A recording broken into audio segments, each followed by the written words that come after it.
নমস্কার, আমি শুভদীপ। আপনাদের সকলকে স্বাগত জানাই অন্ধকারের আওয়াজ চ্যানেলে। আজ আপনারা শুনবেন তারানাথ তান্ত্রিকের আরও একটি রোমহর্ষক কাহিনী, তারানাথ তান্ত্রিক ও অশরীরীর ভোগ।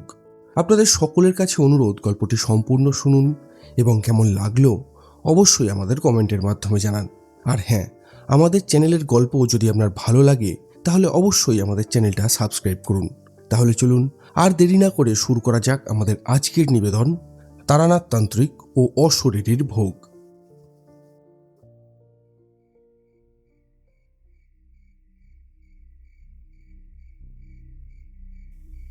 বারবার বন্ধ ঘরের জানলাটার দিকে তাকিয়ে দেখছিল ফুলকি। তার কেমন যেন মনে হচ্ছিল ওই বন্ধ জানালাটার উপাসে কেউ যেন এসে দাঁড়িয়েছে। কে এসে দাঁড়িয়েছে সেটা ভালোভাবে বুঝতে না পারলেও মনের মধ্যে এমন একটা অদ্ভুত ভাব ফুলকির হলো যেটা সে নিজেও বুঝতে পারছিল না। একবার মনে হলো পাশের ঘরে শুয়ে থাকা বাবাকে ডাকে, কিন্তু তারপরেই মনে হলো মনের ভেতর থেকে কে একজন তাকে বারণ করল না। বিছানার উপর উঠে বসে ঘরের একপাশে জ্বালিয়ে রাখা হ্যারিকেনের আলোটা যেই বাড়িয়ে দিয়েছে, ঠিক তখনই শুনতে পেল বন্ধ জানালার ওপার থেকে কেউ চাপা গলায় যেন কথা বলছে। আর ঠিক তখনই জানালার ওপাশ থেকে আবারও সেই কণ্ঠটা যেন আগের থেকে আরো একটু জোরে বলে উঠল, ফুলকি, ফুলকি, একবার জানলাটা খুলে দে। ফুলকির মনের ভেতর যেন ভয় চেপে ধরল তাকে। এই গলাটা যেন তার চেনা, যেন একটা চেনা গলায় কেউ তাকে ডাকছে জানালার দিকে। নিজের অজান্তে দু পা এগিয়ে যাওয়ার সঙ্গে সঙ্গে হ্যারিকেনের আলোটার দিকে চোখ পড়তেই থমকে দাঁড়ালো সে। এটা কি করছে সে? এত রাতে জানালার বাইরে থেকে কেউ একজন ওকে ওভাবে ডেকে চলেছে, অর্থাৎ গলার স্বর নিশ্চয়ই একটা মেয়ের। এত রাতে একটা মেয়ে তার বাড়ির পেছনে আসবেই বা কি করে? ঠিক তখন একটা হাসির শব্দ শুনতে পেল সে। খুব চাপা স্বরে কেউ যেন হেসে চলেছে। আর তারপরেই ফুলকির মনে হলো যে ওটা হাসির শব্দ নাকি কান্নার শব্দ সে কিছুতেই ঠাউর করে উঠতে পারল না।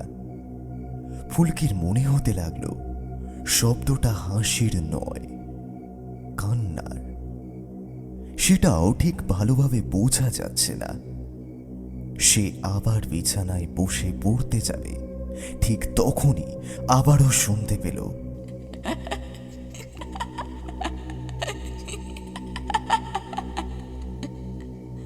ফুলকি, বলছি না বাইরে আয়, বাইরে আয় বলছি। কথা বলতে গিয়ে ফুলকির গলাটা কেঁপে ওঠে। তার গলার ভেতর যেন কেউ দু হাত শক্ত করে চেপে ধরে রেখেছে। চিৎকারটা গলা থেকে বেরিয়ে আসছে না। কোনো রকমে সে ভয়ে ভয়ে সেই অপরিচিতা নারী কণ্ঠের পরিচয় জানার চেষ্টা করল। সে জিজ্ঞাসা করল তার নাম, কিন্তু তার পরিপ্রেক্ষিতে সেই অপরিচিতা নারী তাকে জানালো, তোকে আমার কাছে আসতেই হবে ফুলকি, তোকে আমার কাছে আসতেই হবে। তুই নিজেকে আটকে রাখতে পারবি না, এক্ষুনি আয় বলছি। আকস্মিক এক ধমক শুনে ফুলকি চিৎকার করার চেষ্টা করে, কিন্তু তার গলা থেকে শব্দ বাইরে বেরিয়ে আসছে না।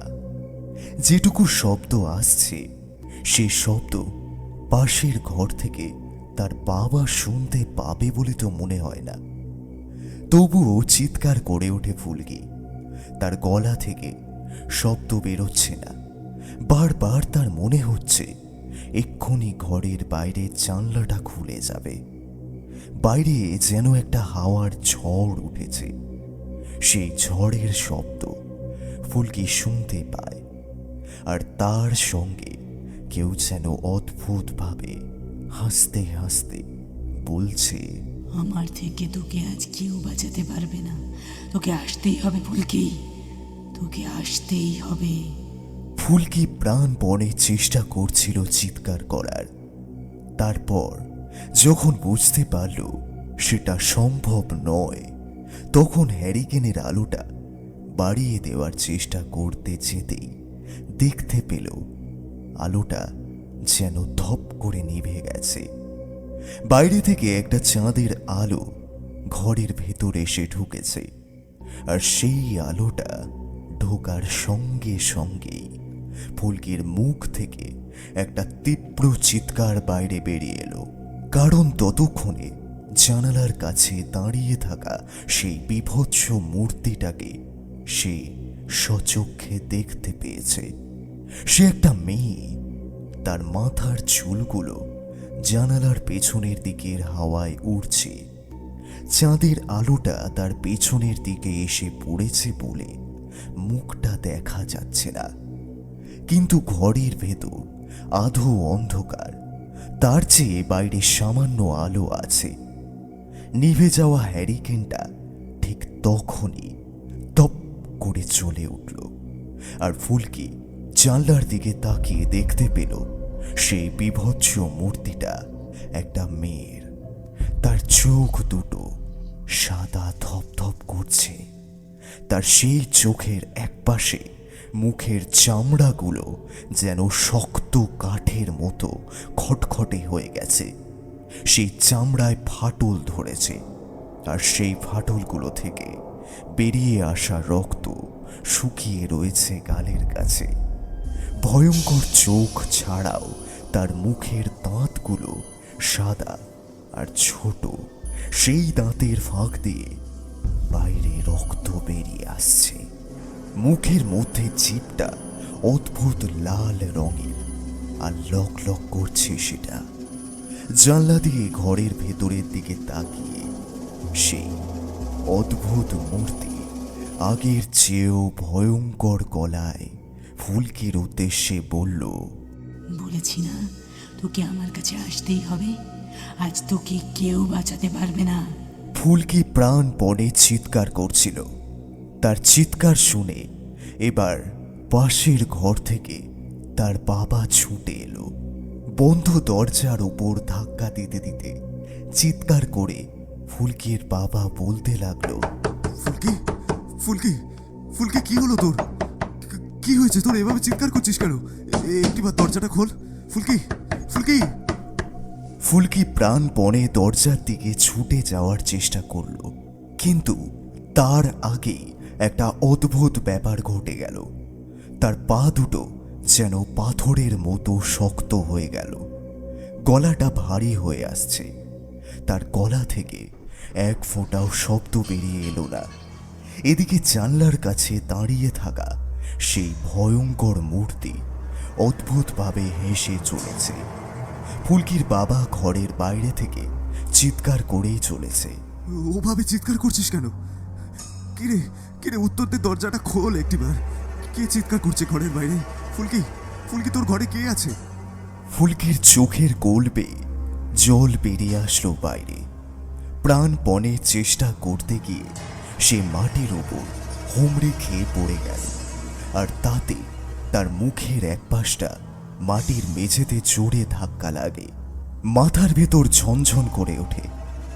ওটা ঠিক তখনই সে বুঝতে পারে একটা শক্ত বরফের মতো ঠান্ডা হাত যেন তার পায়ের পাতাটা ধরে টানতে টানতে তাকে নিয়ে চলেছে জানলার দিকে। ফুলকি কিছুটা অবাক হলো। সেই নারী মূর্তি তো জানলার বাইরে দাঁড়িয়েছিল, তার হাত ঘরের ভেতরে এলো কি করে?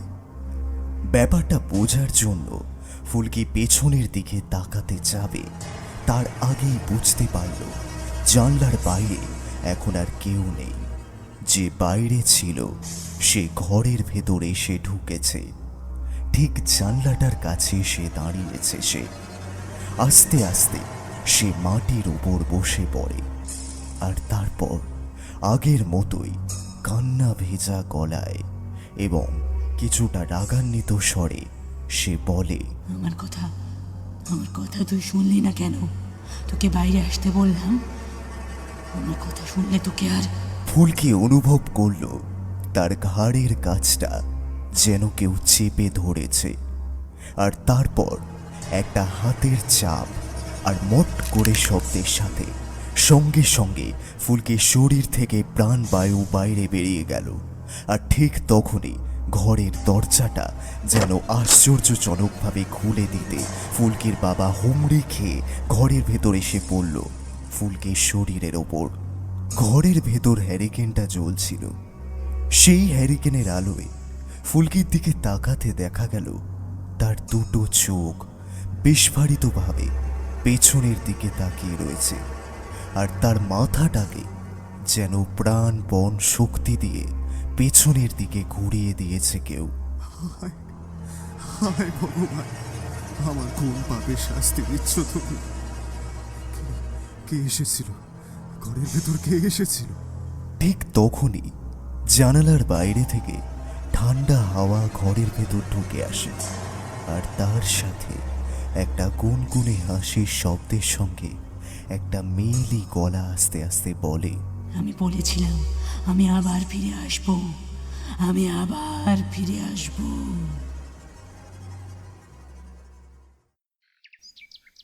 আচ্ছা, আপনি তো বলছিলেন মাঝে মাঝে অতৃপ্ত আত্মারা প্রতিশোধ নেওয়ার জন্য ফিরে আসে।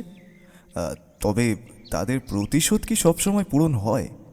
মানে যে প্রতিশোধের জন্য তাদের আত্মা পৃথিবীর বুকে থেকে যায়, তা পূরণ না করেই কি তারা ফিরে যেতে পারে? পারে, সব সময় সেটা না হলেও মাঝে মাঝে হয়। আসলে বিশেষ বিশেষ কিছু সময় নানা কারণে সমস্ত কিছুই ওলট পালট হয়েছে। অতৃপ্ত আত্মারা নিজের লক্ষ্য পূরণ করার জন্য পৃথিবীর বুকে থেকে যায়, কিন্তু তাদের লক্ষ্য সব সময় পূরণ হয় না।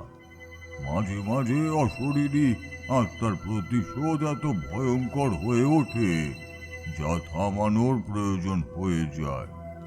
তা থামাতে না পারলে মনুষ্য সমাজের অনেক বড় ক্ষতি হয়, বুঝলে? তারানাথের বৈঠকখানায় আসা স্তক কিশোরীর অনুপস্থিতি আমার মনে বড্ড কষ্ট দিচ্ছিল। আমরা দুজন মিলে আসি তারানাথের কাছে গল্প শুনতে, কিন্তু আজ যে কিশোরী নেই, সে নাকি কোন একটা কাজে গ্রামের বাড়িতে গেছে, আমাকে তাই বলে জানিয়েছিল। অগত্যা আজকে আমার ছুটি থাকার দরুন চলে এলাম তারানাথের কাছে গল্প শোনার জন্য। আজ যে কিশোরী নেই তার কারণে একটা লাভের লাভও হয়েছে। আজ তারানাথের গল্প বলার মাঝে আশা করি কোনো বাধা সৃষ্টি হবে না। ঠাকুরমশাইয়ের এই কথা শোনার পর আমি বললাম, ঠাকুরমশাই, এইসব কথা শুনবো বলে তো আসেনি।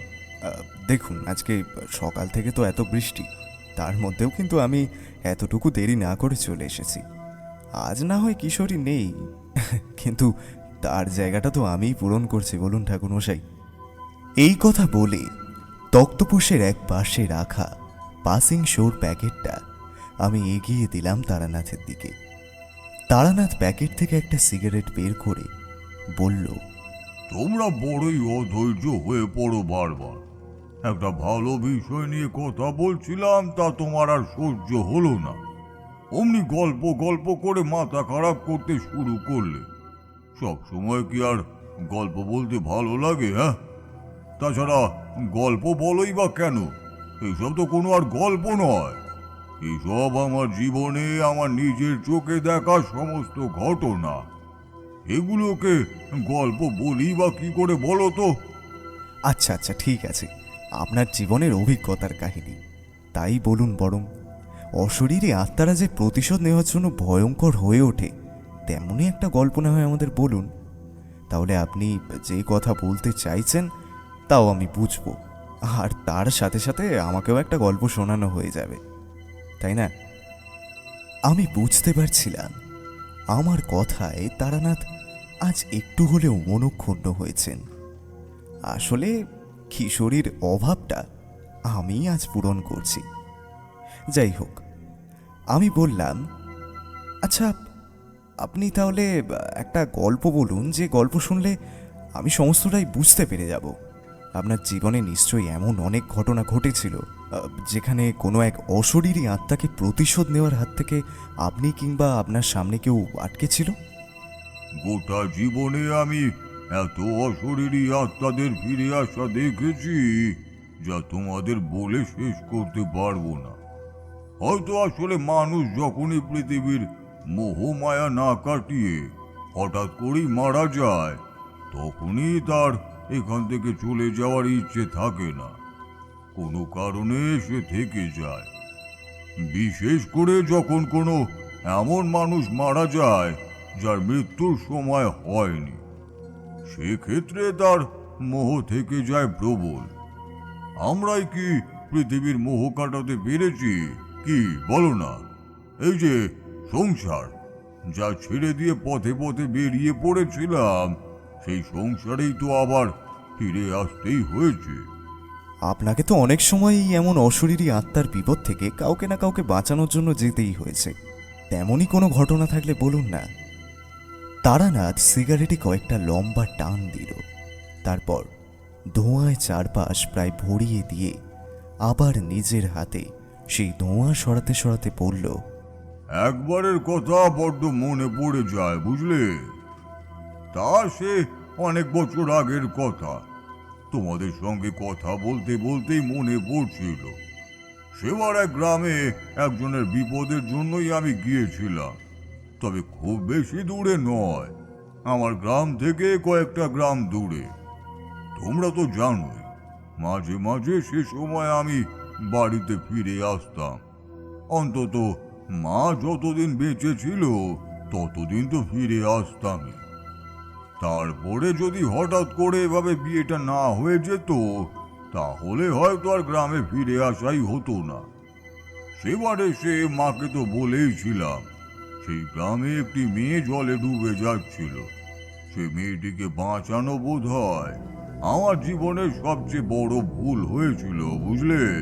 কথাটা বলে তারানাথ সামান্য হাসল, তারপর একটু কাঁচতে কাঁচতে বলল, মাঝে মাঝে এই কথাটাই মনে হয় বুঝলে। তখন বড়ই আশ্চর্য লাগে। আমরা মানুষের জন্যই তন্ত্র সাধনা করে থাকি, যদি মানুষের সামান্য হিত করতে পারি। অথচ জীবনের এত বড় একটা কথাই আমার সারা জীবন মনে রয়ে গেল বারবার। যাই হোক, সেবারও মায়ের টানে গ্রামে ফিরে এসেছিলাম। গ্রামে দিন কয়েক কাটিয়েছি। গ্রামে যখন এসেছিলাম তখন গ্রীষ্মের সময়। গ্রামে থেকে গ্রামের গাছপালায় আমি কাঁঠাল খেয়ে কয়েকটা দিন কাটিয়েছি। তারপর একদিন দুপুরে খাওয়া দাওয়া সেরে নিয়ে ঘরের বাইরে দাওয়ার এক পাশে কয়েকটা ছোট ছোট চারা মা নিজের হাতে লাগিয়েছিল, সেগুলোরই পরিচর্যা করছি। হঠাৎই পিছন থেকে কেউ আমায় ডেকে বলল, বলছি তারানাথ তান্ত্রিকের বাড়ি কি এটাই? আমি তারানাথ, বলুন কি প্রয়োজন? লোকটি আমায় প্রণাম করল। তার মাথায় কাঁচা পাকা চুল, নাকের ওপরে বেশ মোটা একটা গোঁফ, গোঁফের রঙও কাঁচা পাকার মধ্যে, মুখে চিন্তার ছাপ, চোখের তলায় কালি, তার হাতে একটা লম্বা ছাতা। এতক্ষণ ছাতা খুলেই এসেছিল সে। বাড়ির কাছে সে বোধহয় ছাতা বন্ধ করেছে। পরনে তার সাদা রঙের কাপড়, পায়ের হাঁটুতে ধুলো। ইতস্তত করেই সে বলল, ঠাকুর মশাই, একটি বিশেষ প্রয়োজনে আপনার বাড়িতে এসেছি। অনেকটা পথ হেঁটে এসেছি, খানিকটা পথ গরুর গাড়িতেও এসেছি। তবে একটু যদি জল খেতে পারতাম, আসলে গলাখানা শুকিয়ে কাঠ হয়ে রয়েছে। কথাটা শুনে আমার নিজেরই মনে হলো সত্যি তাকে জলের কথা তো বলা উচিত ছিল। এই গরমে সে হেঁটে এসেছে, তাই তাকে দাওয়ার কাছে বসতে বলে জল বাতাসা নিয়ে এলাম। জল বাতাসা খেয়ে সে একটু সুস্থ হতেই বললাম, বিপদ যে একটা হতে চলেছে তা তো বোঝাই যাচ্ছে, কিন্তু বিপদটা তো তোমার নয়, তোমার গ্রামের? তাহলে লোকটা আমার দিকে অদ্ভুতভাবে তাকালো। এরপর জানতে পারলাম তার নাম রমাকান্ত। রমাকান্ত আমার কথার উত্তরে বলল, ঠাকুর মশাই, আমি আপনার কথা অনেক শুনেছি, তবে আপনার দেখা এর আগে পাইনি কোনোদিনও। কয়েকদিন আগেও আপনার ব্যাপারে খোঁজ নিয়েছি, তবে কিছুই খবর পাইনি। তাই আজ নিজেই এসে পড়লুম। যদি আপনার দেখা না পেতুম তাইলে হয়তো বড় বিপদে পড়ে যেতুম ঠাকুর মশাই। সত্যিই বিপদ হয়েছে, তবে আমার কোনো বিপদ হয়নি। কিন্তু যদি বিপদ হয় তাই আর কি। আমাদের গ্রামে বড় বিপদ হয়ে চলেছে ঠাকুর মশাই। এর মধ্যে তিনটে মেয়ে মারা গেছে, তিনটে মেয়ে। কোথাও নতুন কিছুই ছিল না। সত্যি বলতে এমন কথা আমি এর আগেও শুনেছি, কিন্তু তিনটে মেয়ে মারা গেছে এই কথাটায় আমার কেমন যেন লাগলো। তাই বললাম, 3জন মেয়ে মানুষ মারা গেছে, কিন্তু শুধু মেয়ে মানুষ মারা গেছে আর তারা সধবা না? না না না না না না ঠাকুর মশাই, তাদের কারুরই বিয়ে হয়নি, সবাই ওই যুবতী মেয়ে। কিন্তু কিন্তু কেন যে এসব হচ্ছে কিছুই বুঝতে পারতেছি না। তাছাড়া আমার বাড়িতে যুবতী মেয়ে রয়েছে, বিয়ের চেষ্টা করে চলেছি। তাই ভয়ে ভয়ে একটু আসি, যদি আমার মেয়েটির কপালেও তেমন কিছু হয়। ব্যাপারটা আমায় একটু খুলে বলো তো রমাকান্ত, না হলে আমি কিছুই বুঝতে পারছি না। রমাকান্ত বেশ খানিকটা ধাতস্থ হয়েছিল। দাওয়ার কাছে ছায়া এসে বসল। একটা তাল পাতার হাত পাখা এনে তার হাতে দিতেই সে ঘুরিয়ে ঘুরিয়ে হাওয়া খেতে লাগলো। কপালের ঘাম একটু পরেই গড়িয়ে পড়ল গালে। ঠাকুর মশাই, এখান থেকে আমাদের গ্রাম 5 গ্রাম দূরে। সমস্ত কিছুই ভালোভাবে চলছিল। আমাদের গায়ে বিপদ কিছুই ছিল নি। গরমের সময় বুঝতেই পারছেন, ধানের জমি শুকিয়ে যায়, খরাতে ভীষণ বিপদ পড়ে যায় গ্রামের চাষিরা। কিন্তু এবার তেমন কিছু হয়নি। বৃষ্টি হয়েছিল মাঝে, তাই ফলনও ভালো হয়েছিল। কিন্তু হঠাৎ করে একটা অদ্ভুত বিপদ ঘটতে শুরু করেছে। প্রথমে আমাদের গ্রামে একটি বাড়িতে প্রথম এক মেয়ের মৃতদেহ পাওয়া যায়। ঘরের দরজা বন্ধ, কিন্তু ঘরের জানলাটা খোলা।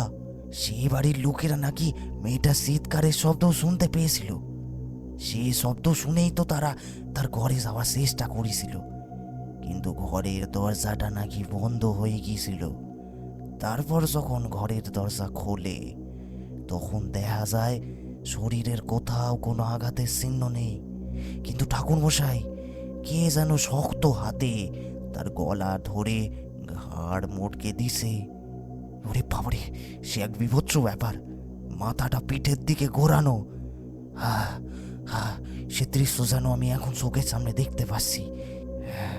সে দৃশ্য যে দেখেছে, সে ভয় পেয়েছে ঠাকুর মশাই, ভয় পেয়েছে। কথাটা শুনে আমি একটু অবাকই হলাম। সত্যি বিভৎস ব্যাপার। কোনো মেয়ে মানুষের ঘাড় ভেঙে তার মাথাটা পেছনের দিকে ঘুরিয়ে দিয়ে কেউ তাকে হত্যা করেছে।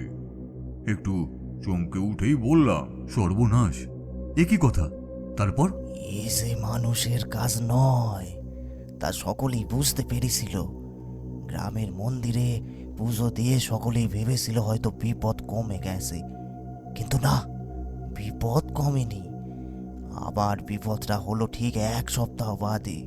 সেই একই শনিবারের রাতে গ্রামেরই অন্য একজন বাড়িতে আরো এক বিবাহযোগ্যা মেয়ে এই একইভাবে মারা গেল।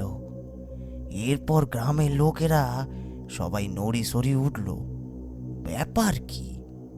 কিন্তু বাড়ির লোকেরা আগের মতোই কিছুই দেখেনি। মেয়েটি নাকি একবার চিৎকার করেছিল, বেশ ভয় পেয়ে সে চিৎকার করেছে আর কি। তারপরেই সব শেষ। পরপর 1 মাসের ভেতরে 7টি মেয়ে মরল আমাদের গায়ে। আজ বৃহস্পতিবার, দেখতে দেখতে আবার শনিবার এসে পড়বে।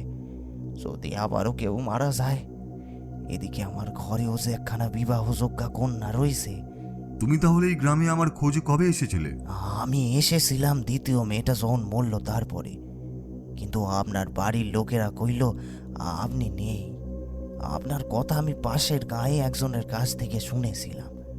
তার বাড়ির এক প্রবল বিপদে আপনি তাকে সাহায্য করেছিলেন। ঠাকুর মশাই, আপনার অযত্ন হবেনি, আপনার কোনো অযত্ন হবেনি। আপনি আপনি চলুন, আমাদের গাঁয়ে গিয়ে থাকবেন আর এই সমস্যার সমাধান করবেন।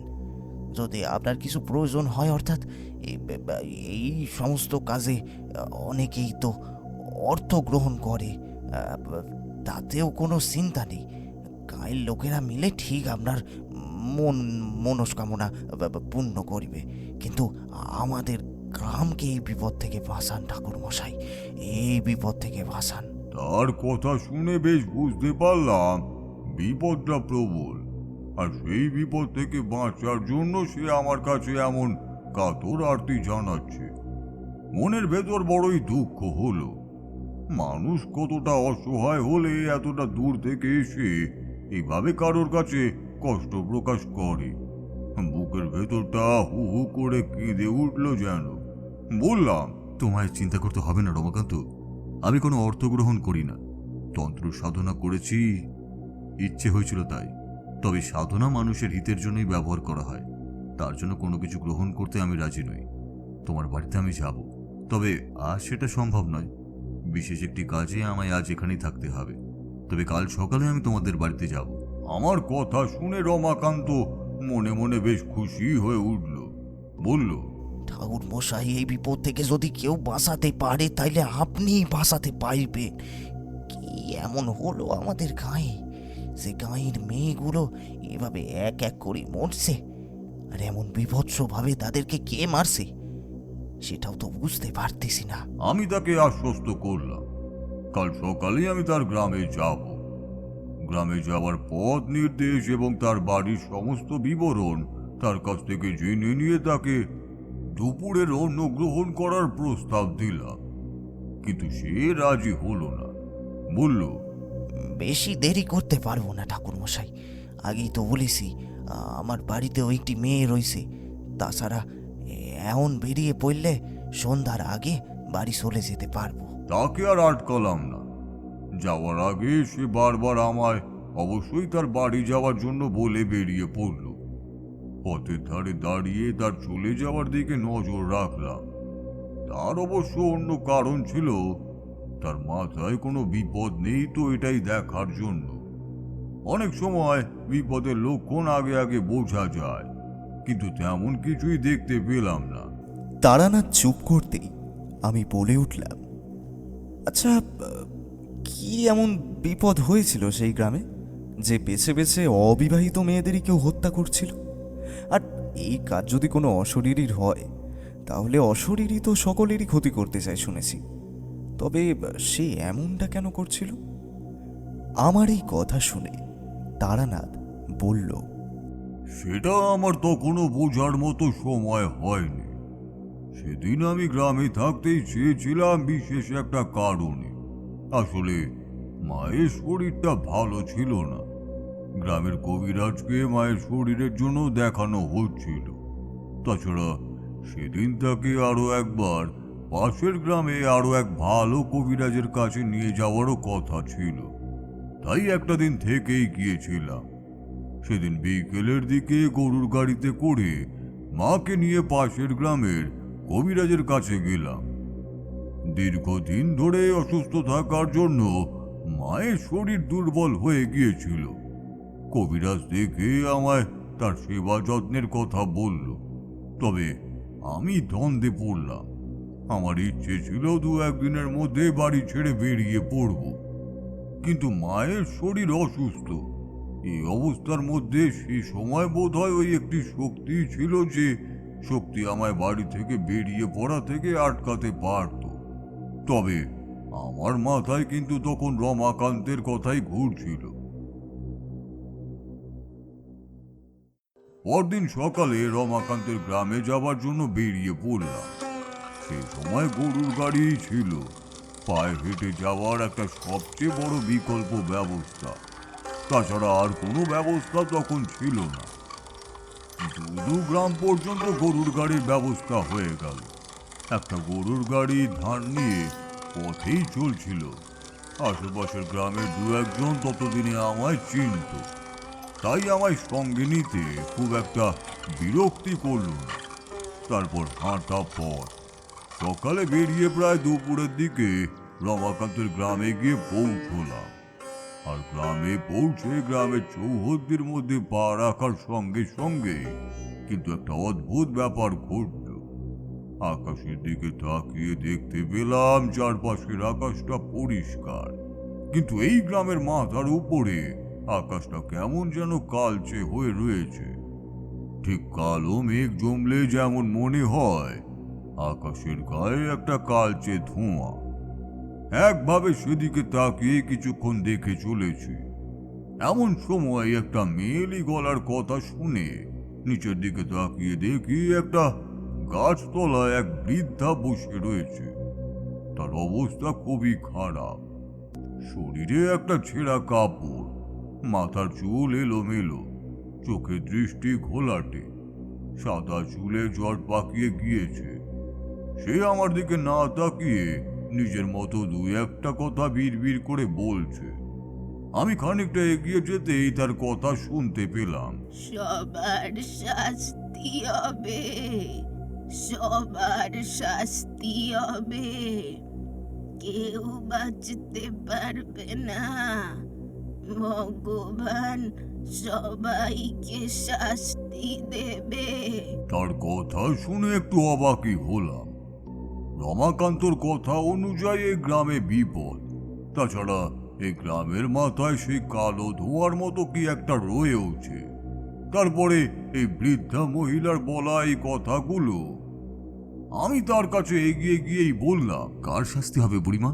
তুমি কার কথা বলছো? বৃদ্ধা আমার দিকে তাকালো। ঘোলাটে চোখে প্রথমে কিছুই দেখতে পেলাম না বোধ হয়। তারপরে ভালো করে আমার নজর করতে গিয়ে আমার হাতের উপরে হাত রাখলো।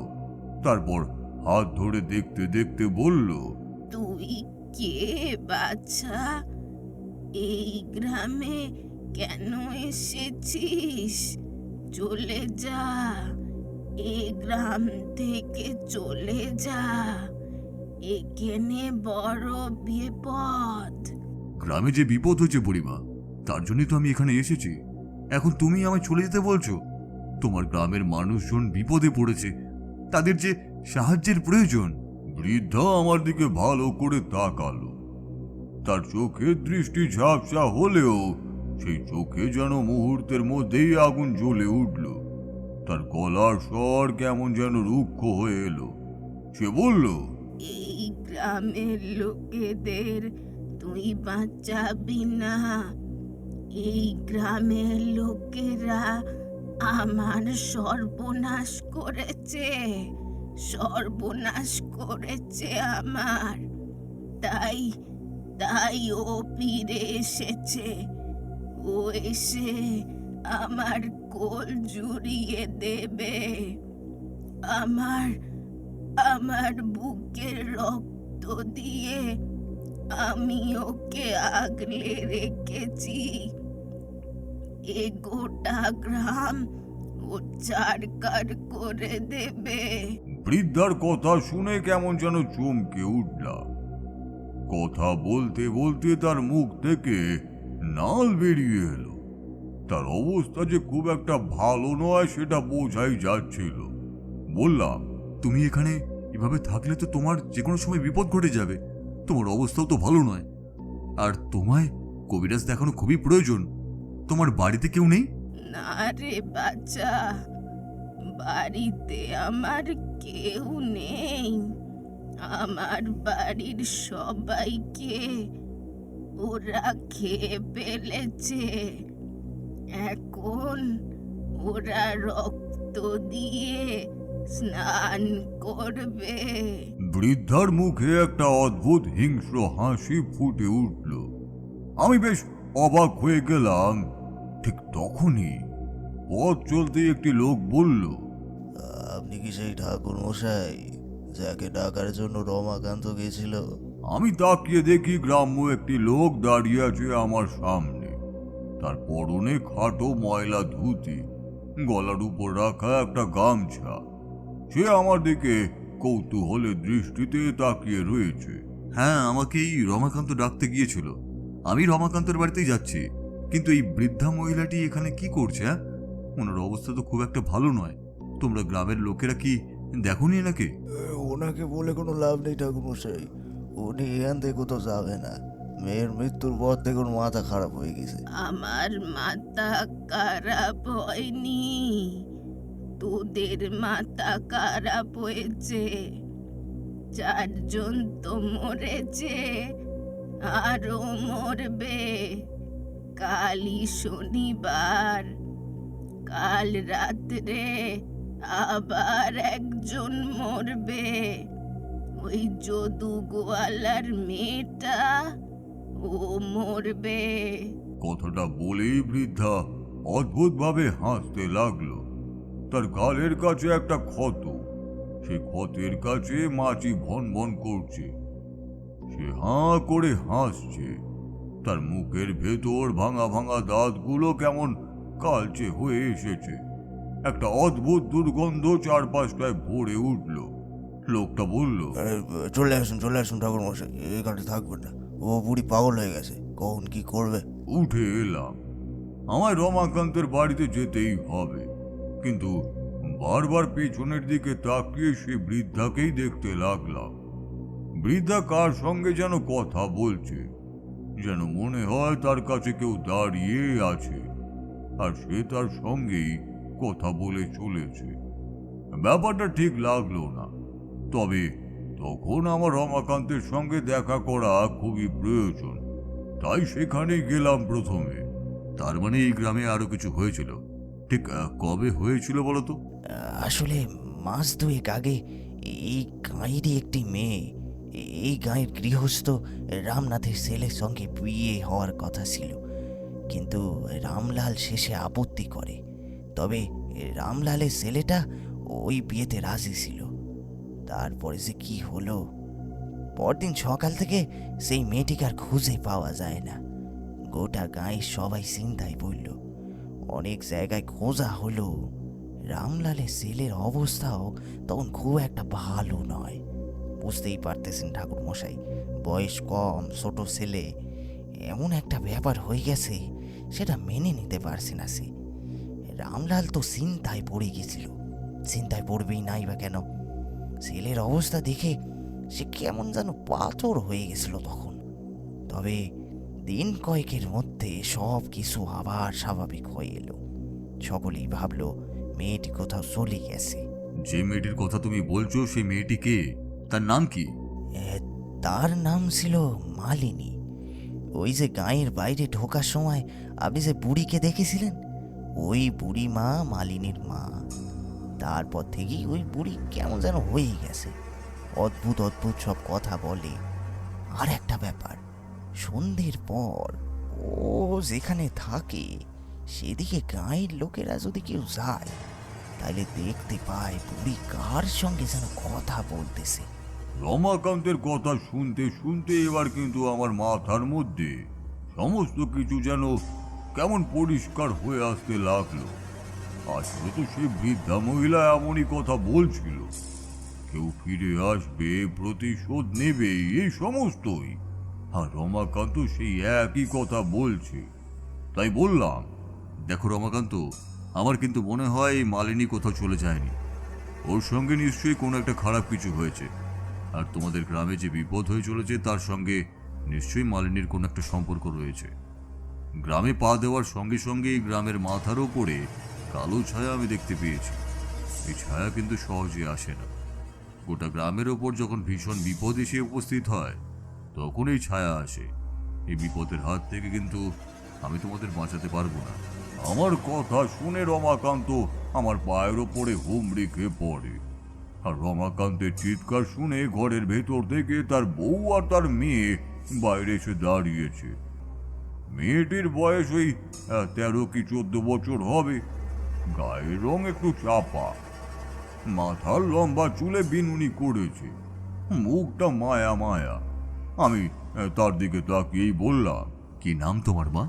আমার নাম দুর্গা। মা দুর্গা, তুমি এর মধ্যে দেখে কিছু ভয় পেয়েছো? কখনো কি মনে হয়েছে রাতের বেলা কেউ তোমাকে ডাকে? আমার কথা শুনে শুধু দুর্গা নয়, রমাকান্ত এবং তার বউ দুজনেই কেমন যেন অবাক হয়ে গেল। দুর্গা একবার তার মায়ের মুখের দিকে তাকিয়েই আস্তে আস্তে একটু ভেতরে সরে বলল, না, তবে বাবা বলেছে রাতের বেলা বাড়ির বাইরে না যেতে, গ্রামে বিপদ আছে। বিপদ তো আছে মা, রাতের বেলা বাড়ির বাইরে একদম যাবে না। কেউ যদি ডাকে তাহলেও যাবে না, বুঝতে পারলে? যদি তোমার মা বাবাও তোমাকে ডাকে তাহলেও ঘর থেকে বাইরে যাবে না। আমি তো মায়ের কাছে ঘুমাই। তবুও যদি রাতের বেলা ঘরের বাইরে থেকে মা কিংবা বাবা তোমায় ডাকে তাহলে বাড়ির বাইরে যাবে না, সাড়া দেবে না। যাও মা, তুমি এখন ঘরে যাও। রমাকান্তের বউ তাকে নিয়ে ঘরের ভেতরে চলে যেতে রমাকান্ত প্রায় কাঁদো কাঁদো গলায় বলল, আপনি ঠিক কিছু একটা বুঝতে পেরেছেন। আপনি কিছু তো বুঝতে পেরেছেন ঠাকুর মশাই। আমাদের আমাদের রক্ষা করুন, আমাদের এই বিপদ থেকে রক্ষা করুন আপনি। রমাকান্ত, এই বিপদ থেকে তোমাদের আমি রক্ষা করতে পারবো না। সত্যি বলতে সেই ক্ষমতা কিন্তু আমার নেই। যদি আমি যা ভাবছি তাই ঠিক হয় তাহলে ওই অশরীরী শক্তি কিন্তু প্রবল। এর থেকে বাঁচতে হলে তোমাদের আশ্রয় নিতে হবে এই গ্রামের মন্দিরে। যে মন্দিরে প্রতিষ্ঠিত দেবী রয়েছে তার কাছে তার আশীর্বাদ না পেলে তোমাদের এই গ্রামের বিপদ কাটবে না। আমাদের গায়ের পুরোহিত মশাইও এই কথা বলেছে, তাই এই শনিবার গায়ের মন্দিরে এসে একটা পুজো করবে বলেছে। তাহলে আর চিন্তা কিসের, আমি এখানে থাকবো। শনিবার পুজো হতে আমিও দেখব। তবে তোমাদের একটা কাজ করতে হবে, তা আমি যথাসময় বলে দেব। আর রমাকান্ত, আমার কয়েকটা জিনিস লাগবে, তবে সেটা আজ না হলেও চলবে, কাল বিকেলের মধ্যে জোগাড় করতে পারলেই হবে। আচ্ছা, তুমি এই রামলালের বাড়িতে আমায় একবার নিয়ে যেতে পারবে? তখনই রমাকান্ত আমায় নিয়ে রামলালের বাড়িতে গেল। তার বাড়িতে যেতেই বুঝতে পারলাম সে বেশ অর্থবান সচ্ছল মানুষ। তার বাড়িতে গিয়ে রামলালের খোঁজ করতেই জানা গেল সে বাড়িতে নেই। রামলালের ছেলে মদনলালের সঙ্গে দেখা হলো। সে আমার সঙ্গে রমাকান্তকে দেখে একটু অবাক হয়ে বাইরে এসে বলল, কি ব্যাপার আপনারা এই সময়? আর আপনি তো এই গ্রামের এইসব কথা বোঝার মতো সময় নেই, এখন আমার কথা শোনো। ওই যে মালিনী নামের মেয়েটি গ্রাম থেকে হারিয়ে গিয়েছিল, তার ব্যাপারে সত্যি কি তুমি কিছুই জানো না? এই কথায় মদনলাল কেমন যেন করল। তারপর আমাদের একটা ঘরে নিয়ে গিয়ে শান্ত গলায় বলল, ঠিক জানি না সাধু বাবা, তবে বাবা বলেছে মালিনী কোথাও একটা চলে গিয়েছিল, তার কোনো খোঁজও তো আমরা পাই নাই। আর তাতেই তুমি এইসব কথা বিশ্বাস করে নিলে? মালিনী যদি চলেই গিয়ে থাকে তাহলে তার বৃদ্ধা মা এই গ্রামে থাকবেই বা কেন? আমি কি করি জানবো বলুন তো? আমি তো তার সঙ্গে বিয়েতে আপত্তি করিনি। আমি তো বলেছিলাম এই বিয়ে আমি করব। তোমার বাবা যে তোমায় মিথ্যে কথা বলেনি, এই ব্যাপারে তুমি নিশ্চিত হচ্ছ কি করে? মদনলাল অবাক হয়ে আমার দিকে তাকালো। আমি তখন মদনলালকে বেশ কয়েকটা কথা বললাম এবং তার কাছ থেকেও বেশ কিছু কথা জেনে নিয়ে ফিরে এলাম রমাকান্তের বাড়িতে। সেদিন রাতটা রমাকান্তের বাড়িতেই রয়ে গেলাম। একটানা এতটা গল্প বলে তারানাথ চুপ করে এবং আরও একটা সিগারেট ধরায়। আমি তারানাথের উদ্দেশ্যে প্রশ্ন করি, কিন্তু এই মালিনী যদি গ্রাম থেকে চলে গিয়ে থাকে তাহলে গ্রামে যে উপদ্রব হচ্ছিল সেটা কে করছিল? আর যে চারজন মারা গেল তাদেরকে কে মারল বলুন তো ঠাকুরমশাই? আমার যদিও একটা কিছু অনুভূত হচ্ছে, আমার মনে হয় এই মদনলালের বাবা রামলাল মিথ্যে কথা বলছে। নিশ্চয়ই সে আসলে সত্যিটা জানে, আর মালিনী গ্রাম থেকে কোথাও যায়নি। মালিনী কি হয়েছে সেই কথা ওই বৃদ্ধা মহিলাটি জানে, তাই না? তারানাথ আমার কথায় সামান্য হেসে বলল, তোমাদের থেকে কোনো কিছুই বেশিক্ষণ লুকিয়ে রাখা যায় না। ঠিকই বলেছি, আসলে মালিনীকে হত্যা করেছিল ওই রামলাল এবং তার কয়েকজন লোক। তারা রাতের অন্ধকারে মালিনীর বাড়িতে এসে তাকে সেখান থেকে নিয়ে যায় এবং তারপরে তাকে হত্যা করে তার মৃতদেহ কোথাও একটা রেখেছিল। বৃদ্ধা মহিলা মালিনীর মৃতদেহ কোথায় আছে তা জানতো না, কিন্তু মালিনীর যে কিছু একটা হয়েছে সে ব্যাপারে সে নিশ্চিত ছিল। সেটাই আশা করা যায়। তারপরেই তার মানসিক বিকৃতি ঘটে, কিন্তু তার মধ্যেও রাতের অন্ধকারে নিশ্চয়ই তার সঙ্গে মালিনীর সাক্ষাৎ হতো। আর তাই সে আমায় গ্রামে পা দেওয়ার সঙ্গে সঙ্গেই বলেছিল গ্রামের মাথায় বিপদ রয়েছে।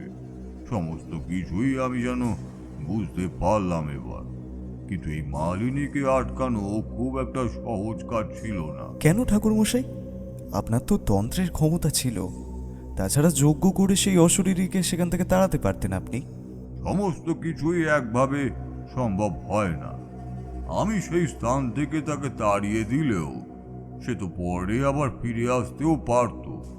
এত প্রতিশোধ স্পৃহা নিয়ে যে মারা গেছে, সে ফিরে এসে গ্রামের অবিবাহিত মেয়েদের এমন ভাবে মারছে, তার প্রতিশোধ স্পৃহা এত সহজে কমবে না। আমি সেটা বুঝতে পেরেছিলাম বলেই শনিবার দিন গ্রামে ওই মন্দিরে পুজোর আয়োজন করতে বলেছিলাম। আর তার ফাঁকে আমি একটি কাজও করেছিলাম। কি কাজ? পরদিন সকালে গ্রামের শেষে ওই বৃদ্ধা মহিলাটার কাছে আমি আবারও গিয়েছিলাম। তার সঙ্গে বেশ কিছুক্ষণ কথাবার্তা বলে বুঝতে পেরেছিলাম মালিনীকে যে হত্যা করা হয়েছে সে কথা সে জানে। সেই রাত্রে সে কাউকে দেখতে না পেলেও কেউ যে তার ঘরে এসেছিল সেটা সে বুঝতে পেরেছিল। তার চোখের দৃষ্টি কম, তাই সে কাউকেই ভালোভাবে দেখতে পায়নি। তাকে বাঁচাবার চেষ্টা করেছিল, তাতেই লাঠির আঘাত তার গালে এসে পড়ে, তাতেই তার গালে ওই ক্ষতর সৃষ্টি হয়েছে। সমস্ত কথা শুনে বললাম, বুড়িমা, তোমার মেয়ের সঙ্গে যা হয়েছে তা অন্যায় হয়েছে, কিন্তু গ্রামের সমস্ত লোককে যদি এইভাবে সে হত্যা করতে থাকে তাহলে তো তার মুক্তি কোনোদিনই ঘটবে না। তোকে কে বলেছে ও সবাইকে মারবে? সে রাতে যারা তার ক্ষতি করেছিল তাকেই ও শাস্তি দেবে। কিন্তু এই মেয়েগুলো তো কোনো ক্ষতি করেনি মালিনীর, তাহলে? মালিনী আমার কাছে প্রতিদিন রাতে আসে। মেয়ে হারাবার দুঃখ আমি এখনো ভুলিনি রে বাচ্চা। তাই আমি ওকে বলেছি, যারা আমায় এই দুঃখ দিয়েছে তাদের তুইও একই দুঃখ দিবি। তিলে তিলে একটু একটু করে ওরা মরবে। তার মানে যে 4 জন মরেছে তাদের পরিবারের লোকেরাই সেই রাতে তোমার বাড়িতে এসেছিল, কি তাই তো? আর একজনই বাকি রয়েছে। আজ রাতে ও মরবে। তাহলে তাহলে এই 16 কলা পূর্ণ। কথাটা বলে বৃদ্ধা অদ্ভুতভাবে হাসতে লাগলো। আমি তাকে অনেক প্রশ্নই করলাম, কিন্তু সে আর কিছুই বলল না। এক সময় সে মাটি থেকে পাথর তুলে আমাদেরকে ছুঁড়তে লাগলো দেখে আমি সেখান থেকে চলে গেলাম। তবে মনে মনে ঠিক স্থির করে রেখেছিলাম আজ বিকেলের দিকেই আমায় একটা অতি গোপন কাজ করতেই হবে। সন্ধেবেলা মন্দিরের কাছে পুজোর আয়োজন হয়েছিল। গ্রামের প্রায় সকলেই সেখানে জড়ো হয়েছে। গ্রামটা খুব একটা বড় নয়, হাতে গুনে দেখলে 25 থেকে 30 ঘর বসতি। সকলেই সেখানে। পুজোর সময় এক ফাঁকে রমাকান্ত আমার কাছে এসে বলল, কে ঠাকুর মশাই, আপনার সত্যি কি মনে হয় পুজো করলে সমস্ত বিপদ কেটে যাবে? সবচেয়ে বড় বিপদ আজ রাতেই হবে, বুঝলে রমাকান্ত? আজকের বিপদ যদি আটকে দেওয়া যায় তাহলে সমস্ত বিপদই কেটে যাবে। আজকে আজকে কার বিপদ হবে ঠাকুর মশাই? আমি হাসলাম, রমাকান্তকে কিছুই বললাম না। তারপরে দেখতে পেলাম রামলাল, মদনলালের মাত্র 1 মাস আগে বিয়ে করা বউ আর রামলালের অবিবাহিত মেয়ে এবং তার স্ত্রী মন্দিরের চৌহদ্দির মধ্যে ঢুকছে। তাদের দেখেই আমি রমাকান্তকে চলে যেতে বলে মন্দিরের দিকে এগিয়ে গেলাম। পুজোর সমস্ত ব্যবস্থা হয়েছিল, পুজো শুরু হয়ে গেল। পুজোর সময় চারপাশে অন্ধকার, মন্দিরের ভেতরে আলো জ্বলছে। গ্রামের সকলেই মন্দিরের বাইরে চৌহদ্দিতে চেপে রাখা ত্রিপলের ওপর বসেছে। রামলাল এবং তার পরিবারও সেখানে রয়েছে। বেশ কিছুক্ষণ সেদিকে তাকিয়ে দেখলাম, তারপর হঠাৎ করে তাকাতেই দেখতে পেলাম রামলাল, মদনলাল, তার বউ এবং রামলালের স্ত্রী সেখানে থাকলেও রামলালের মেয়েটা নেই। সঙ্গে সঙ্গে বুকের ভেতরটা কেমন যেন করে উঠল। ছুটে গেলাম রামলালের সামনে, তারপর বললাম, আপনার মেয়ে কোথায় গেল? সকলেই বেশ চমকে উঠলো আমার কথায়। এদিক ওদিক খোঁজার পরে মদনলাল কাঁপা কাঁপা গলায় বলে উঠল, তাই তো, চাপা তো এখানেই ছিল, কোথায় গেল? এই কে আছিস? তাড়াতাড়ি চাপার খোঁজ কর। আমি কিছু একটা আন্দাজ করেছিলাম, তাই রমাকান্তকে সঙ্গে নিয়ে তাড়াতাড়ি মন্দিরের পেছনের দিকে চলে এলাম। মন্দিরের পেছনের ফাঁকা জমি শুরু হয়েছে, তার পাশেই একটা জঙ্গল। মন্দিরের পেছনের ফাঁকা জমি দিয়ে সামনের দিকে এগিয়ে এসেছি, এমন সময় দেখতে পেলাম রামলালের মেয়ে চাপা হাঁটতে হাঁটতে সামনের দিকে এগিয়ে যাচ্ছে। সকাল থেকে আকাশে মেঘ ছিল। আসার সময় রমাকান্তকে একটা হ্যারিকেন নিয়ে আসতেও বলেছিলাম। সেই হ্যারিকেনের আলোয় সামনের দিকে তাকিয়ে দৃশ্যটা দেখা গেল এবং রমাকান্ত চিৎকার করে উঠতে গেল। আমি তাকে থামিয়ে দিয়েই বললাম, কি করছো? একদম ও কাজ করো না। কিন্তু কিন্তু মেয়েটা তো। যদি গ্রামের মানুষকে বিপদ থেকে বাঁচাতে চাও তাহলে চুপ করে থাকো। আমি যে কথা বলছি তাই শোনো। ওই মেয়েকে এখন ডাকার প্রয়োজন নেই। সে যেখানে যাচ্ছে তাকে যেতে দাও। ঠাকুর মশাই, এইসব আপনি কি বলছেন? যদি ওই মেয়েটার কোনো বিপদ হয় তাইলে? ওই মেয়েটার বিপদ হয়ে গেলে মালিনী এরপর গ্রামের বাকি লোকেদের মারতে শুরু করবে। তাই আমি নিজেও চাই না ওর কোনো বিপদ হোক, কিন্তু ওকে এখন আটকালে উল্টে ওর আরো বিপদ হবে। হাঁটতে হাঁটতে আমরা সেই ফাঁকা জায়গাটা পেরিয়ে জঙ্গলের কাছাকাছি এসে পড়লাম। চাপা কিন্তু জঙ্গলের ভেতরে ঢুকে পড়েছে। দেখেই বোঝা যায় তার নিজের ওপর কোনো নিয়ন্ত্রণ নেই। আরো বেশ খানিকটা এগিয়ে যাওয়ার পরে একবার হঠাৎ করে চাপার গোঙানির শব্দ শুনতে পেলাম। সঙ্গে সঙ্গে আমি কোমরের খুঁট থেকে বার করে আনলাম সেই লাল সুতো, আর তারপরে তাড়াতাড়ি সামনের দিকে এগিয়ে গেলাম। দেখি চাপা জঙ্গলের একটা জায়গায় মাটির উপর পড়ে পড়ে ঘুমাচ্ছে, আর তার ঠিক কয়েক হাত দূরে সামনের দিকে একটা কালো ছায়া মূর্তি দাঁড়িয়ে রয়েছে। তার মাথার চুল হাওয়াতে অদ্ভুতভাবে উঠছে। তার মুখের দর্শন বিভৎস, সাদা দুটো চোখ, মুখের দাঁত বেরিয়ে এসেছে বাইরের দিকে, দাঁতের কোণ বেয়ে রক্ত নেমে আসছে নিচের দিকে। গোটা মুখ কেমন যেন শুকনো ফ্যাকাশে। আমি সেখানে ঢুকেই তাড়াতাড়ি সামনের দিকে এগিয়ে গেলাম, আর তাতেই সেই ছায়ামূর্তি চিৎকার করে বলে উঠল, কে তুই? তোর প্রাণের মায়া নেই? তুই এখানে এসেছিস? আমি কিন্তু তার কথায় উত্তর দিলাম না। তাড়াতাড়ি এগিয়ে গিয়ে চাপার কাঁপতে থাকা শরীরে তার হাতের উপর লাল সুতোটা বেঁধে দিলাম। আগেই রমাকান্তর হাতে লাল সুতো বেঁধে দিয়েছে, আমার হাতেও সে সুতো বাঁধা রয়েছে। চাপার হাতে সুতোটা বেঁধে দেওয়ার সঙ্গে সঙ্গে সেই ছায়ামূর্তি আমাদের দিকে ছুটে এলো। রমাকান্ত চিৎকার করে পিছিয়ে গেল 2 পা। মূর্তি আমার গায়ের উপর ঝাঁপিয়ে পড়ার চেষ্টা করলো, কিন্তু কিসে যেন একটা বাধা পেয়ে ছিটকে গেল পেছনের দিকে, আর তাই দেখে রমাকান্ত অবাক হলো। চাপা তখন ভয়ে থরথর করে কাঁপছে।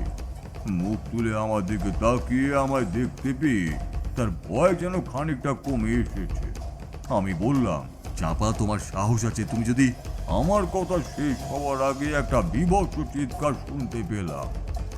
তাকিয়ে দেখলাম সেই ছায়া মূর্তি দুটো হাত উপরের দিকে তুলে বিভৎসভাবে চিৎকার করছে, আর তার চিৎকারে চারপাশটা কেমন যেন কাঁপছে।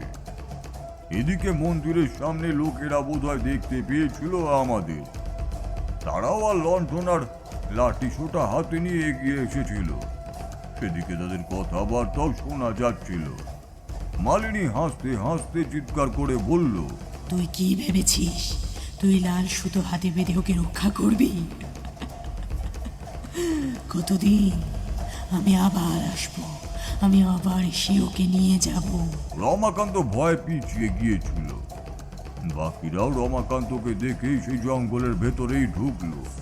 রমাকান্তের হাতে আলো ছিল। বাকিদের মধ্যে রামলাল, মদনলাল, সামনের দিকে আরো গ্রামের কয়েকজন জোয়ান লোক হুড়মুড় করে এসে ঢুকলো। আমি হাত তুলে থামিয়ে দিয়ে বললাম, কেউ সামনে এগোবে না, একটাও কথা কেউ বলবে না, চুপ করে দাঁড়াও ওখানে। কিন্তু সাধু বাবা। মদনলাল কিছু বলতে যাচ্ছিল, আমি হাত তুলতে সে আবার চুপ করলো। সেই ছায়া মূর্তি ততক্ষণে আস্তে আস্তে একটা মানুষের শরীর ধারণ করতে শুরু করেছে। সে শরীর ধারণ করতেই ভিড়ের মধ্যে থেকে কয়েকজন চিৎকার করে বলে উঠলো, হ্যাঁ, আমি মালিনী। আমি ওই 4 জনকে মেরেছি। আমি নিজের হাতে ওদের শাস্তি দিয়েছি। আর এখন চাপাকে আমি নিয়ে যাবই। কিন্তু আমি থাকতে যে তুমি ওকে নিয়ে যেতে পারবে না মালিনী, আমি ওকে নিয়ে যেতে দেবো না। তুমি যদি ওকে নিয়ে যাও তাহলে তুমি এখানে থামবে না, তুমি এরপরও এই গ্রামের মানুষদের ওপর প্রতিশোধ দিতে চাইবে, সবার ক্ষতি করবে তুমি। কেন করব না? এই গ্রামের মানুষদের জন্যই তো এমনটা হয়েছে আমার সঙ্গে মদনলালের বিয়ে হওয়ার কথা ছিল। সব কিছুই ঠিক ছিল। গ্রামের মানুষদের জন্যই তো ওই রামলাল বিয়ে ভেঙে দিল। আর তারপরে যখন মদনলাল আমায় বিয়ে করার জন্য নিজেই রাজি ছিল, তখন রাতের বেলা লোক পাঠিয়ে আমায় ঘর থেকে তুলে নিয়ে গিয়ে তারপর আমায় খুন করে বাড়ির পিছনের জমিতে পুঁতে দিল। যারা তোমার হত্যা করেছে তাদের শাস্তি দেওয়া হবে, কিন্তু তুমি যদি ওদের হত্যা করো তাহলে তোমার মুক্তির পথে বাধা সৃষ্টি হবে। আমি মুক্তি চাই না। যারা আমার এই অবস্থা করেছে তাদের আমি। সবাই ভয় পাওয়া চোখে সেখানে দাঁড়িয়ে এই দৃশ্য দেখে চলেছে। রমাকান্ত আমার থেকে খানিকটা পেছনে, আমার সামনে তখনও চাপা মাটির উপর বসে বসে কাঁদছে। ঠিক তখনই জঙ্গলের পেছনের দিক থেকে বেরিয়ে এলো কেউ একজন। গলাটা আমার চেনা বলেই মনে হলো। সেই বৃদ্ধা এসে বলল, ওরে তুই এমন কেন করছিস? যা হয়েছে তা তো হয়ে গেছে। ছেড়ে দে সবাইকে। 4 জনকে মেরেছিস, এবার তুই শান্ত হ। সবাই তাকালো বৃদ্ধার দিকে। সে বৃদ্ধা জঙ্গলের এক পাশ দিয়ে আমার কাছে এসে দাঁড়িয়েছে। আমি বললাম, হ্যাঁ মালিনী, যা হয়েছে তা ভুলে যাও, ওকে তুমি ছেড়ে দাও। তাছাড়া আমি যতক্ষণ এখানে আছি তুমি ওকে স্পর্শও করতে পারবে না। আমি এখান থেকে চলে গেলে তুমি আবার ফিরে এসে ওর ক্ষতি করতে পারো, কিন্তু তাতে তোমারই কিন্তু মুক্তির পথে বাধা পড়বে। তুমি যত মানুষকে হত্যা করবে তত তোমার মুক্তির পথে বাধা তৈরি হবে। বাচ্চা আমার ঠিক কথাই বলেছে। কথা শোন, ফিরে যা, তুই ফিরে যা মা। ফিরে যাব? তুমি এই কথা বলছো?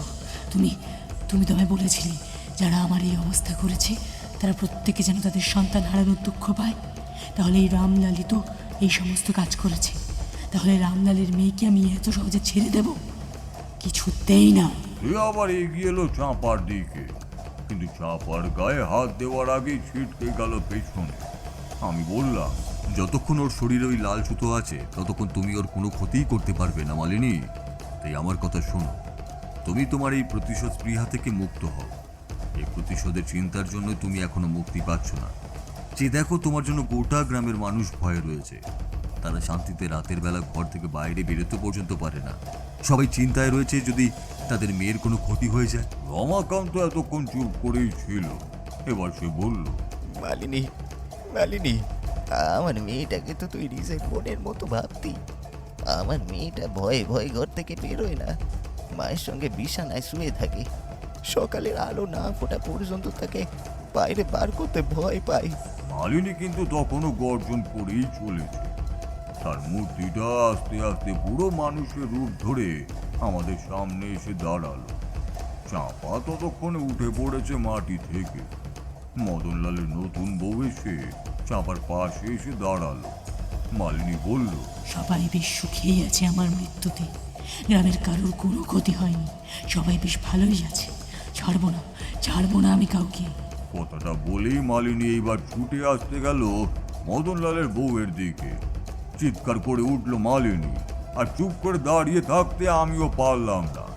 আমি তৈরি হয়েই এসেছিলাম।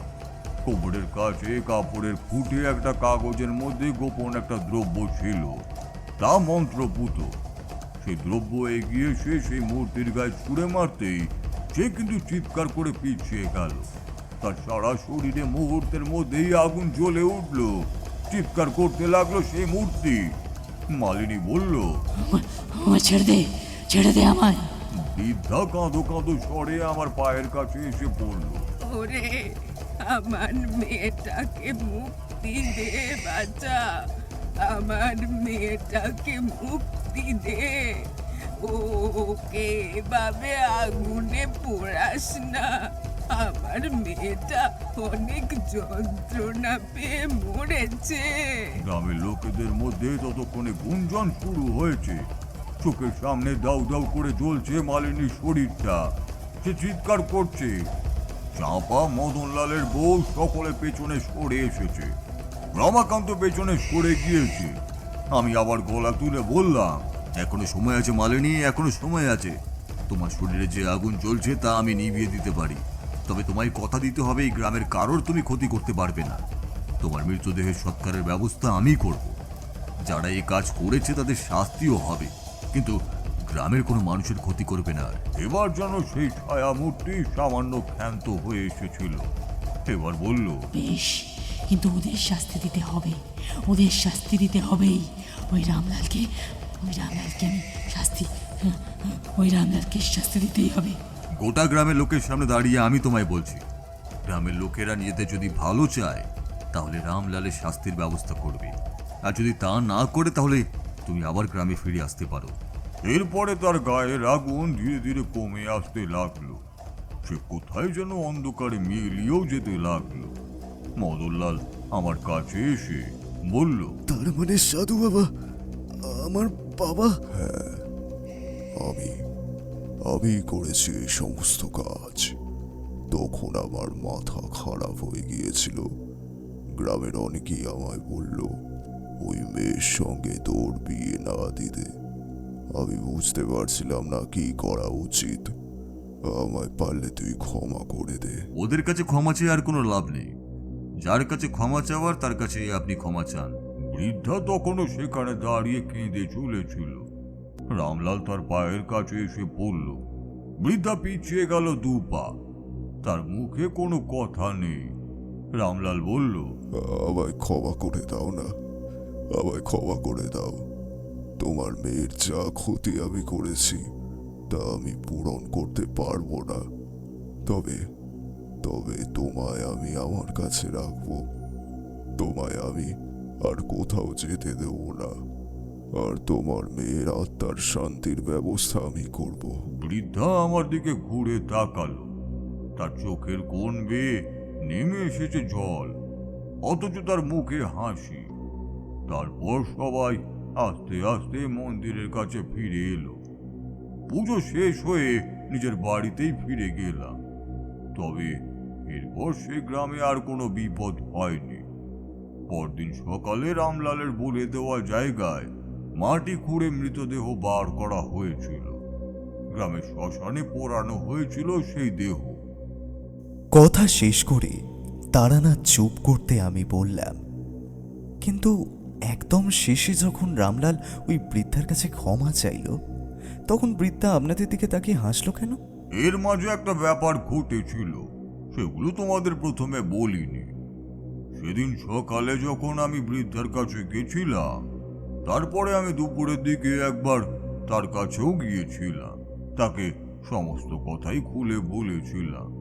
তাকে এটাও বলেছিলাম তার মেয়ের অশরীরী আত্মা এমন কাজ করতে থাকলে তার মুক্তি হবে না, তাতে তারই বিপদ হবে। তাছাড়া মদনলালকে সমস্ত কথা আমি বলেছিলাম, এমনকি রামলালের মেয়ে চাঁপাকেও বলেছিলাম। এর বিপদ তার হতে পারে, এবং সেই বিপদ থেকে রক্ষা তাকে আমিও করব, সে যেন ভয় না পায়। রামলালের মেয়ে চাঁপাকেও ওই পেছনের দিক থেকে ডেকে নিয়ে গিয়েছিল মালিনী। আমি তাকে বলেছিলাম কেউ ডাকলেই চলে যেতে, তাই সে আর অপেক্ষা করেনি। না হলে সেই মালিনীর প্রেতকে সেখান থেকে তাড়ানো সহজ ছিল না। তাই তো বৃদ্ধা যাতে সঠিক সময় সেখানে আসে তার ব্যবস্থাও আমি করে রেখেছিলাম। তাহলে তাহলে ওই অশরীরীর গায়ে আগুন জ্বললো কি করে? যখন আমরা গিয়েছিলাম ততক্ষণে পুজো অনেকটাই হয়ে গিয়েছে। পুজো যজ্ঞের আগুনের ছাই আমি নিয়ে গিয়েছিলাম। আমি জানতাম ওই মন্দিরে দেবী জাগ্রত, তার যজ্ঞের ছাই ওই অশরীরীর শরীরে গেলে নিশ্চয়ই কোনো কাজে লাগবে। ঠিক তখনই বাইরে একবার বিদ্যুৎ চমকালো। আমি উঠে দাঁড়ালাম। বাইরে বেরিয়ে আসতে আসতে তারানাথ বলল, তবে যদি একবার সে চাঁপাকে মারতে পারতো আর কোনোভাবে যদি তাকে শান্ত করা না যেত, তাহলে কিন্তু গোটা গ্রামেরই বিপদ ছিল। প্রতিশোধ স্পৃহা সেই অশরীরীকে এক ভয়ঙ্কর পর্যায়ে নিয়ে গিয়েছিল, তাই ওভাবে তাকে শান্ত করতেই হয়েছিল, বুঝলে? সব অশুভ আত্মা সহজে শান্ত হয় না। যদি অমনভাবে কেউ মারা যায় তার আত্মা অনেক শক্তিশালী হয়ে ওঠে। এখন বেরিয়ে পড়ো, বুঝলে? বৃষ্টি আসতে চলেছে। শুনছিলেন তারানাথ তান্ত্রিকের গল্প অশরীরীর ভোগ। গল্পটি আপনাদের কেমন লাগলো অবশ্যই আমাদের কমেন্টের মাধ্যমে জানান। যদি ভালো লেগে থাকে তাহলে একটা লাইক করবেন এবং এই রকম আরও গল্প শুনতে সাবস্ক্রাইব করতে পারেন অন্ধকারের আওয়াজ। দেখা হবে পরবর্তী একটি গল্পতে। ততক্ষণের জন্য সবাই ভালো থাকুন, সুস্থ থাকুন। সকলকে অসংখ্য ধন্যবাদ।